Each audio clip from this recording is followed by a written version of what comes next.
কংগ্রেস হুমায়ুনের পর এবার মিমের দরজায় বামেরা, ওয়েসির সঙ্গে জোট বাঁধবে সিপিএম।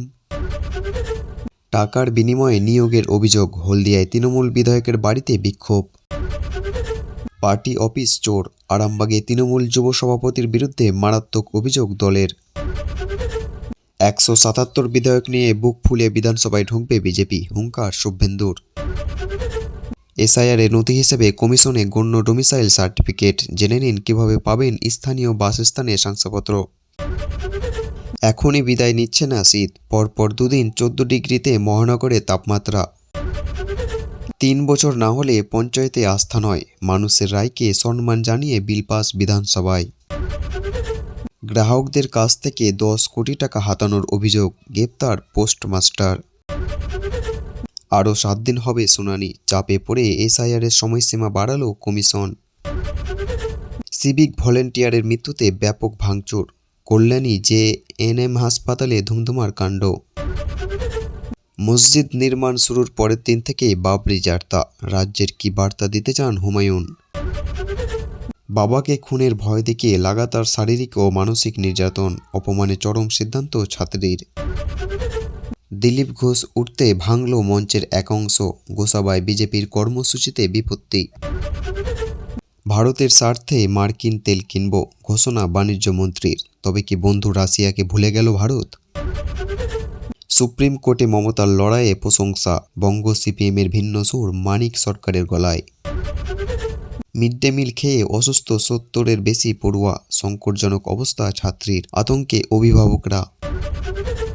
আত্মঘাতী বোমারু হামলায় ছিন্ন বিচ্ছিন্ন ইসলামাবাদ, দায় স্বীকার করল ইসলামিক স্টেট।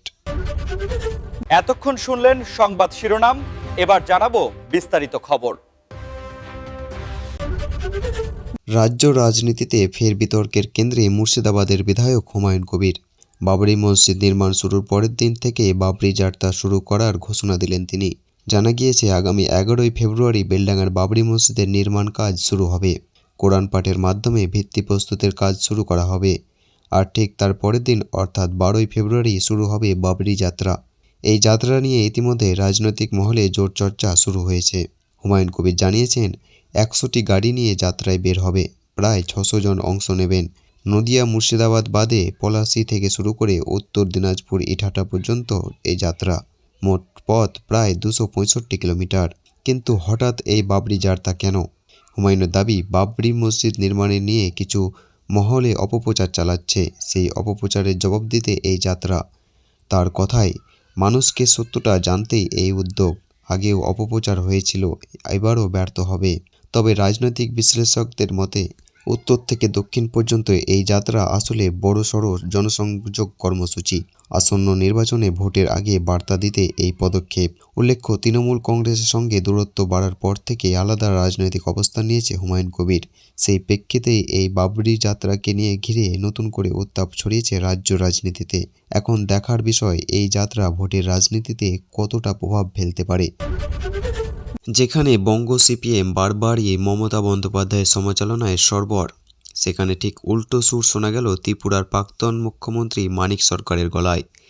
এসআইআর ইস্যুতে সুপ্রিম কোর্টে মমতার লড়াইয়ের প্রকাশ্যে প্রশংসা করলেন তিনি।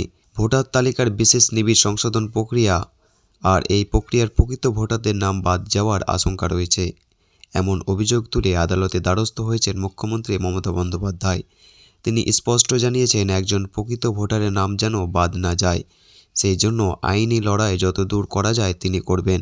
এই আবহে রবিবার সাংবাদিক বৈঠকে বড় মন্তব্য করেন মানিক সরকার। তিনি বলেন, শ্রীমতী ব্যানার্জি দেরি করে হলেও কার্যকরী উদ্যোগ নিয়েছেন, সুপ্রিম কোর্টে গিয়ে মানুষের হয়ে কথা বলেছেন। এটাকে আমি খাটো করে দেখতে পারছি না।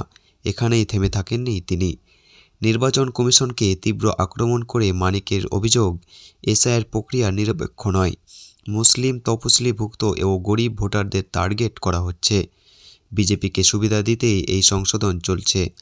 তার কথায়, আমাদের কাছে ভোটার হিন্দু না মুসলিম সেটা গুরুত্বপূর্ণ নয়, তিনি প্রকৃত ভোটার কিনা সেটাই আসল। তবে একই সঙ্গে তিনি এটাও বলেন, মমতা আরও আগে আদালতে গেলেও ভালো হতো, তবু তার এই পদক্ষেপ কার্যকরী। রাজনৈতিক মহলের মতে, একদিকে সিপিএমের রাজ্য নেতৃত্ব করা সমালোচনা, অন্যদিকে মানিক সরকারের প্রশংসা। ফলে বিরোধী শিবিরেই তৈরি হয়েছে মতভেদ। সব মিলিয়ে এসআইআর ইস্যুতে নতুন রাজনৈতিক সমীকরণ তৈরি হচ্ছে বলে মনে করছেন বিশেষজ্ঞরা। এখন নজর সুপ্রিম কোর্টের রায়ের দিকে। ফেব্রুয়ারির মাঝামাঝি এসেও শীতের দাপট কিন্তু কমছে না, বরং কলকাতা সহ দক্ষিণবঙ্গে আবারও জাঁকিয়ে ফিরছে শীত। পরপর দুদিন মহানগরে তাপমাত্রা নেমে এসেছে 14 ডিগ্রি সেলসিয়াসে। আলিপুর আবহাওয়া দপ্তরের তথ্য অনুযায়ী দিন ও রাত দুই সময়ে তাপমাত্রায় স্বাভাবিকের তুলনায় প্রায় 2 ডিগ্রি বা তার বেশি কম। উত্তরের হাওয়ার জেরে এই ঠান্ডা আরও চেপে বসেছে শহরে।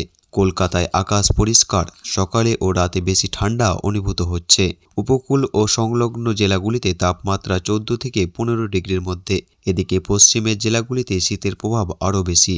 আবহাওয়া দপ্তর জানিয়েছে, বাঁকুড়া, বীরভূম, পুরুলিয়া, পশ্চিম বর্ধমানের মতো জেলাগুলিতে তাপমাত্রা 10 ডিগ্রির কাছাকাছি নেমে যেতে পারে।